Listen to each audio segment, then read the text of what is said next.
춤은 우리 몸을 통해서 인생의 희로애락을 표현하는 예술이죠.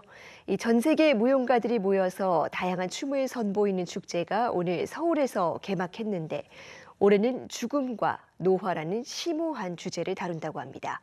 서울 세계무용축제 이종호 예술감독에게 직접 들어봅니다. 감독님 어서 오세요. 안녕하십니까.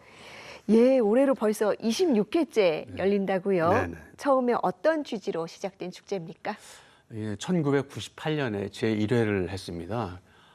그때까지는 이제 우리나라의 현대무용, 이제 창작무용, 그러니까 우리 발레나 전통무용이 아닌 현대적인 창작무용의 수준이 솔직히 이렇게 높지 않았습니다. 지금처럼. 그래서 저는 그때 이제 기자 생활도 하고 무용 평론가로도 활동을 하고 있었는데, 글쓰기도 중요하지만 현장에서 뭔가 무용계에 도움되는 일을 해야 되겠다라는 생각이 들어서 축제를 만들게 됐고요. 아주 단순한 논리인데 우리보다 앞서 있는 나라의 무용들을 좀 많이 데려다가 보여주면 우리나라의 안무가들도 거기서 지적인 자극을 받아서 좀 더 좋은 창작품을 만들 것이고, 또 일반 관객들도 현대무용은 뭔가 너무 난해하다, 재미없다라고 하는데 그것도 좀 개선할 수 있지 않을까, 이제 그런 생각을 가지고 시작을 해서 하다 보니까 26년이 됐습니다. 그 사이에 이제 일반적으로 그 양질의 무용을 집중적으로 보여주는 건 뭐 당연한 건데요.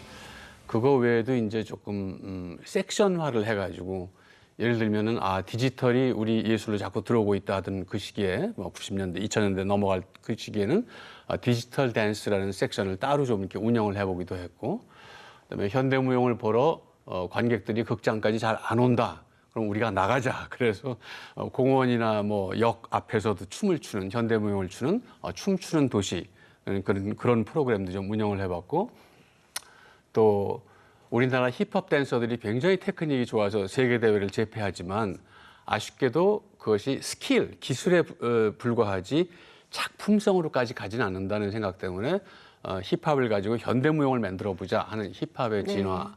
예, 또 그다음에 실력을 잃는데 항맥과 인맥에서 소외됐기 때문에 자기 작품을 발표할 수 없는 젊은 무용가들 위한 프로, 이런 것들을 좀 골고루 좀 해봤습니다, 그동안. 네, 정말 다양한 시도를 해오셨는데 이번 축제에 또 특징이 있다면 어떤 게 있을까요? 이번 축제는 이제 죽음과 노화라는 그런 특집.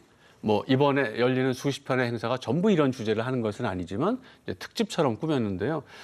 사실 이제 지난 2018년부터 저희가 이제 이 축제에 특집을 만들기 시작했습니다. 그래서 2018년에 난민이라는 주제로 그 주제에 해당하는 작품, 국내외 작품들 여러 편 하고, 또 이듬해는 폭력이라는 주제로 언어 폭력, 인종차별, 무슨 성적 폭력, 이런 것들을 다룬 작품들을 해서 무용도 이제 본격적으로 사회 정치적인 발언을 해야 된다라는 이제 그런 생각에서 이제 하게 됐습니다.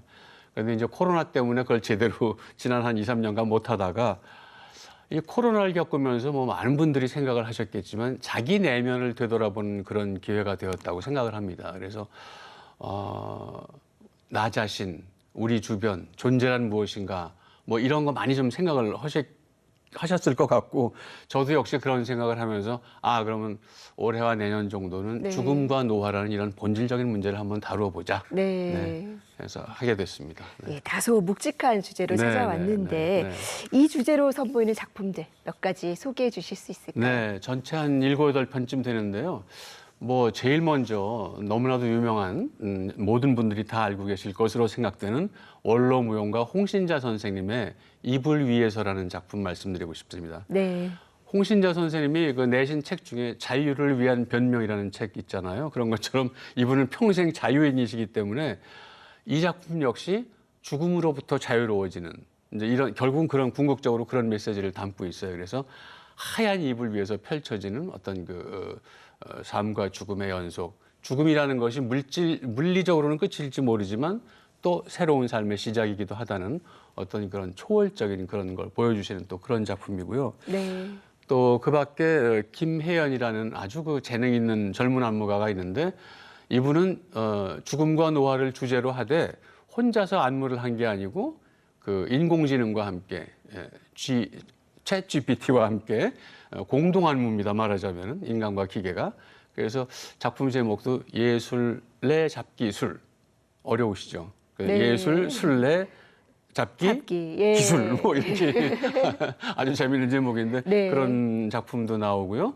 또 예효승이라고 파리와 벨기에에서 오랫동안 활동했던 아주 뛰어난 무용수이자 안무가인데 이분도 역시 노화가 우리 몸에 어떤 변화를 가져다 주나 이거를 무용 동작으로 풀어 보이는 그런 아주 좀 흥미로운 작품을 준비하고 있습니다. 네, 흥미로운 작품이 네. 많이 준비되어 있습니다. 네, 예. 하지만 막상 무용이라고 하면 좀 낯설고 예. 또 내가 잘 이해할 수 있을까 망설이는 분들도 많으실 것 같은데요. 이 초심자가 현대무용 잘 즐길 수 있는 방법 어떤 게 있을까요?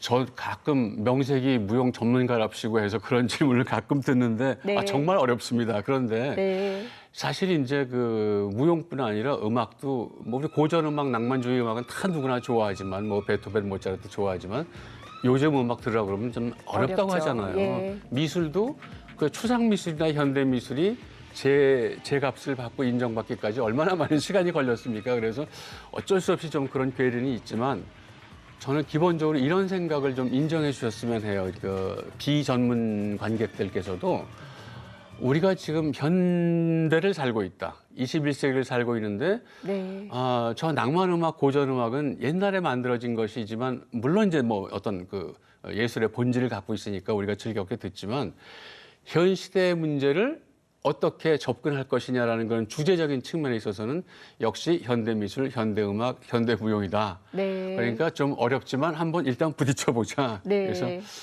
저는 그냥 무조건 일단 한번 와보시라니까요. 이렇게 말씀을 드립니다. 네, 이 춤을 통해서 펼쳐내는 희로애락의 네. 향연이 많은 분들께 감동으로 전해지길 바라겠습니다. 오늘 말씀 잘 들었습니다. 네, 감사합니다.